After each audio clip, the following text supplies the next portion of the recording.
Prepping and becoming better prepared can get pretty expensive, but if you do it correctly, over the course of time, you can save quite a bit of money. Buying these items that we use on a daily basis in bulk can save us a whole lot of money, and this is the biggest part that can save you money. Buying these consumables, things that we use on a daily basis in bulk, is going to be a whole lot less expensive than buying single packs, as well as you're not going to make as many trips to the grocery store and you're going to save a little bit on gas. So today I want to talk about some of these consumables, some of these items from food to supplies that we use on a daily basis that we can buy in bulk and save quite a bit of money on. And I'll start with the big one here, and that's the food items, because I think this is the section where we are going to save the most money.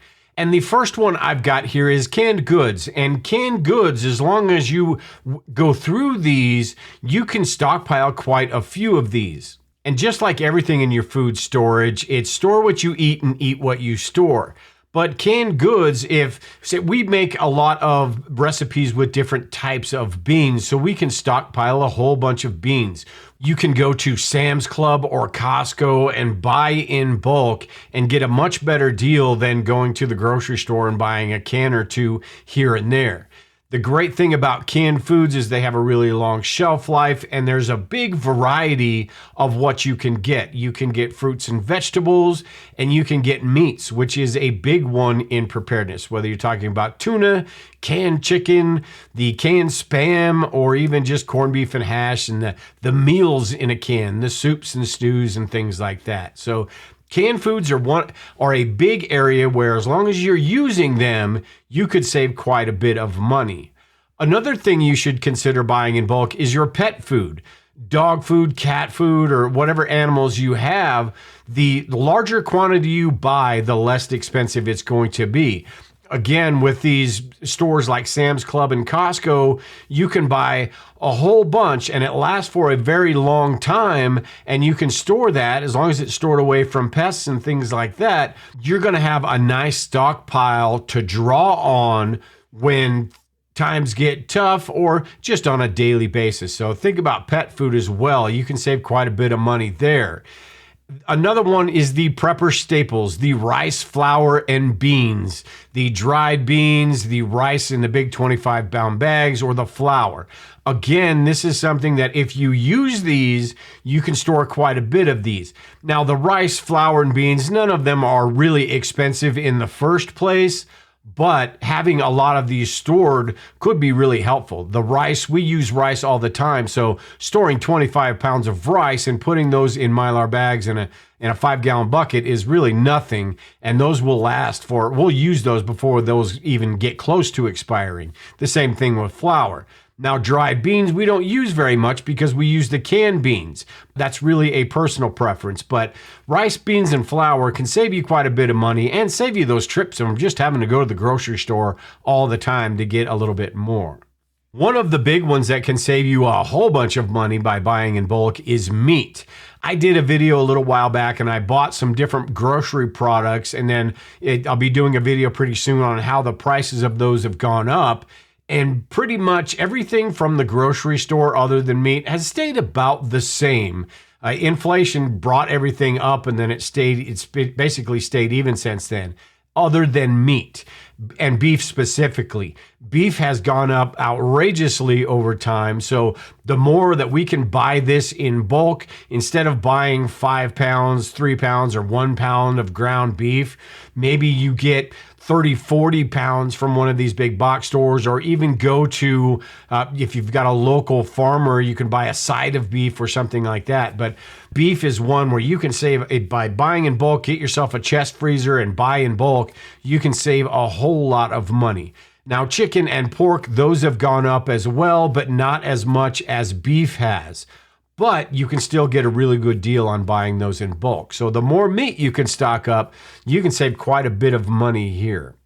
Also, if you use a lot of salt and sugar, and most of us use a lot of salt, we don't use much sugar these days, but these are great to buy in bulk because they never go bad. Salt and sugar will literally last forever as long as it's stored away from moisture and away from pests and stuff like that. So buying these in bulk can not only save you money, but you'll have those available if and when disaster strikes or it's a crisis, things like that. Salt is useful for a number of different reasons, and sugar can be used in a number of different recipes and even on its own just to make a little bit of that food you're eating a little bit more palatable. One that's really important for me anyway, and probably a lot of you out there as well, is coffee. And coffee is something that we can buy in bulk because it will last a while. We go through quite a bit of coffee. One jug of coffee we can go through in a couple of weeks here. So having 10 or 12 of these really isn't that big of a deal. Another way you can make these last even longer is by the coffee beans rather than the coffee grounds. And coffee beans will last 5 times as long as these coffee grounds. So you're looking at, 5, 6, even longer, depending on how it's stored, years for coffee beans. You need the grinder, but honestly, it tastes a little better, I think, anyway, as well. So coffee is one of those that you can save quite a bit of money on. Buying one can here and there can get pretty expensive, but if you buy 4, 8, 10 cans, you can save quite a bit of money every time you go to the store and purchase these. Something else, and this isn't for everyone, but freeze-dried foods can save you quite a bit of money too. Now, this seems a little bit counterintuitive because they are so expensive, but if you're storing foods and you don't want to have to worry about inventory rotation and throwing things out because they've expired, getting a bucket of freeze-dried food or a few buckets of freeze-dried food may be the way to go. Yes, it's a more expensive upfront cost, but it's something you're not going to have to worry about. I do sell freeze-dried foods over at mysurvivalfoods.com, and if you have any questions about that, get a hold of me and I can explain. We can go over what's going to be the best deal for you. I can get you a pretty good deal as well, and what you're looking at, what you want to get, and how much you should get. Now, with everything that we've talked about here with this food, you're buying in bulk. That means you're going to have to probably repackage some of these, whether you're talking about pasta, the sugar, the salt, the coffee. So you're going to want Mylar bags and oxygen absorbers as well, and even the silica packets. You can buy these in bulk and save quite a bit of money.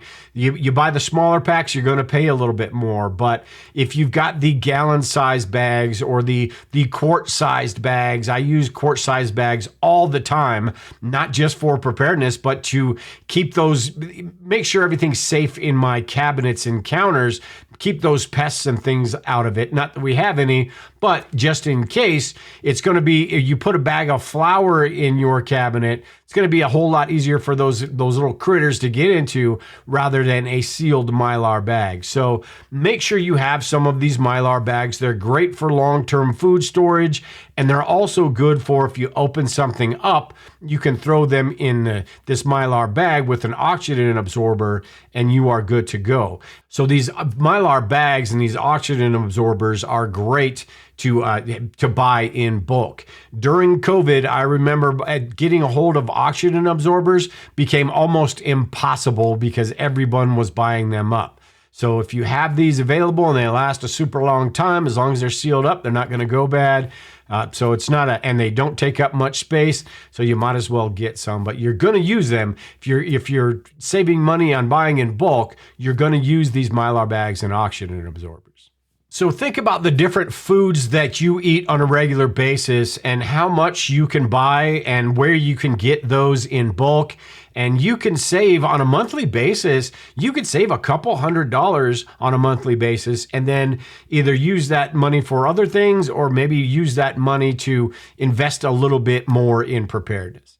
The next sort of category I have is hygiene products. And there are a lot of different products that we use on a daily basis that can go on a shelf and basically last forever.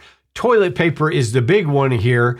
Toilet paper you can never have enough of. The big thing with toilet paper is where you're going to put it all. But toilet paper is one of those things that you definitely want to think about buying in bulk and as much as you can store. Buying a few rolls here and there, sure, it's convenient and it's easier to store, but it's going to cost you more money over time. You've also got soap and shampoos and things like that that you can store in bulk. And I'm a big fan of the liquid soaps, the body wash and stuff like that. But recently I've moved more towards the hard soaps, the soap bars, because these will store for a lot longer. I've got a couple of friends who are in the preparedness community, Texas Union Co., who make some great homemade hand soap. And I'll leave a link to their website below, but they are preppers and they do all sorts of things. They've got honey and soaps and things like that, which are just absolutely fantastic. Another area to think about is your dental hygiene as well. Toothpaste, we should be going through this on a daily basis, a couple times a day at the very least. You've got dental floss and the mouthwash. All of those are things that we use on a daily basis that, sure, you can buy one at a time and it's going to last you quite a while. But if you've got the closet space, you can store those away and be set for a really long time. And if something does happen, you're good to go for months and months on end. And if nothing happens, it's not like you wasted money because you're still going to go through that stuff. And keeping along the same lines of hygiene, you've also got cleaners for cleaning the kitchen and bathroom. You've got garbage bags. Now with cleaners, there are some that will last a really long time. You've got bleach, which is absolutely fantastic, but it's got a shorter shelf life than, say, vinegar and things like that. Vinegar will last indefinitely. Bleach, you're looking at, a year or so before it starts to degrade. So think about that as well. How much bleach do you use? You don't want to buy 14 jugs of bleach and only go through one of them. But with the vinegar and things like that, you can buy those in bulk as well. So cleaners, the scouring pads, the sponges and things like that, why not buy those in bulk if you can get a really good deal? Because they last for, a super long time and you're going to use them eventually, so why not have them? Garbage bags, different size garbage bags, different types of garbage bags. You're going to use those on a daily basis and they will be really useful in some sort of disaster or emergency. Maybe not even just for garbage, but for other things, shelter, sealing up windows and things like that. So garbage bags are one of those. You can save quite a bit of money from buying in bulk, and you're going to use those. Think about those things, the hygiene things, the sanitation things that you use every single day anyway, and it's something you add to that grocery list on a constant basis. Maybe buy a little bit more of those and have those stockpiled and ready to go if something happens or if nothing happens at all. A few others to think about are your energy needs. You've got the batteries. These days, we've got batteries for everything. We've probably got 13 remotes around the house. There's battery fans, there's battery lights, just flashlights and things like that. So a lot of different things we use batteries for. I've got a cool little case where I keep a number of different types of batteries in there, and I can keep it organized and I know which ones I have and which ones I need. You can get really good deals on the more batteries you buy, the better the deal is going to be, whether you're buying the Amazon basics or you're going to someplace like Costco and Sam's Club and buying a huge pack of these. Batteries these days are much better than they used to be, especially if you're getting the lithium ones. And the amount of batteries that we use on a daily basis with remotes and flashlights and things like that, you're probably not going to have any problem going through these whatsoever. Something else we need to think about as far as energy is concerned as well is the fuels that we use, whether you're talking about fuel for your car, fuel for your outdoor grills, and even fuel for heating your home if you're talking about firewood in the fireplace. Buying a cord or a half a cord of firewood, which is quite a bit, is going to be a whole lot cheaper than going to Walmart or going to the store and buying those little bundles of firewood. The gas fuel for your car is another one that if the prices go down, that may be a good time to get a lot of gas. Now, you're not going to be able to store 3, 4, 500 gallons of gas. Most of us aren't anyway. But you can get 5 gallon gas jugs and fill those up. And every time your vehicle gets a little bit low, you take the one gas can at the end of the line, put that in your vehicle, take that with you to fill up your truck or your car and fill that up at the same time. And then you put that at the beginning of the line. You've got fuel stabilizers and things like that as well. But you can save quite a bit of money by buying a larger quantity of gas, whether that's even, 25, 50 gallons, and it's, 50, 75 cents a gallon less than it usually is. That can save you a little bit of money. And over the course of time, quite a bit of money. Another big one when it comes to fuel is propane. Most of us have the outdoor grills and the indoor heaters like the Mr. Buddy heaters, the Coleman stoves, and you've got these 20-pound tanks that go on the outdoor grills. You can get a hose that will connect that 20-pound tank to the 1-pound fitting on the Coleman stoves or the Buddy heaters. So instead of buying those 1-pound containers, you can buy that 20-pound container and use that for these these supplies that use these smaller 1-pound containers. Along the same lines, you can buy a fuel cake system or the Flame King system that will take these they have refillable 1-pound tanks. So you can take that 20-pound tank and refill these 1-pound tanks rather than buying a whole bunch of them. And I also suggest with the outdoor propane tanks, these 20-pound tanks, have at least 1 or 2 extras that are sitting on the side waiting to be used. They're full and waiting to be used. Sort of the same as the way you'd rotate through your gasoline storage. Same thing with this propane. Off the top of my head here, a couple more I have is ammo. Ammo is one of those that you just can never have enough. Whether you're just going to the range and you're doing a lot of practicing, or you're just stockpiling and it sits on your shelf. Another one that you may want to think about buying in bulk as well is every one of us has our different vices. I talked about coffee earlier, but you've also got cigarettes and vapes and alcohol, all of these, and chewing tobacco, all of these different vices that, believe me, you're going to want when in an emergency or a disaster, when everything is already really stressful. You're going to want those. Otherwise, you're going to lose your mind. And those are things that, regardless of whether they're good for us, bad for us, or whatever, they are things that we are going to use. So we may as well buy a larger quantity and have some of that stockpiled. Now, I know there are a lot of different things that could be on this list. And a lot of these, it really depends on you and your situation. If you have any ideas, make sure and leave them in the comments below. But I think it's important that we go over these things that we can buy a little bit extra of here and there and save money, because over the course of time, it may not seem like that big of a deal when you come home from the grocery store that day. Hey, a big deal, I saved $20. But the more you do that over the course of time, that $20 can turn into $200, $300, $400, $500. So all of these are going to help in preparedness. Now, there are a bunch of different supplies that are really important, and some of these that we're not going to be able to buy in bulk. I've got a few videos on that. I've got this video on the most important. I talked about food earlier, the most important canned foods to stockpile.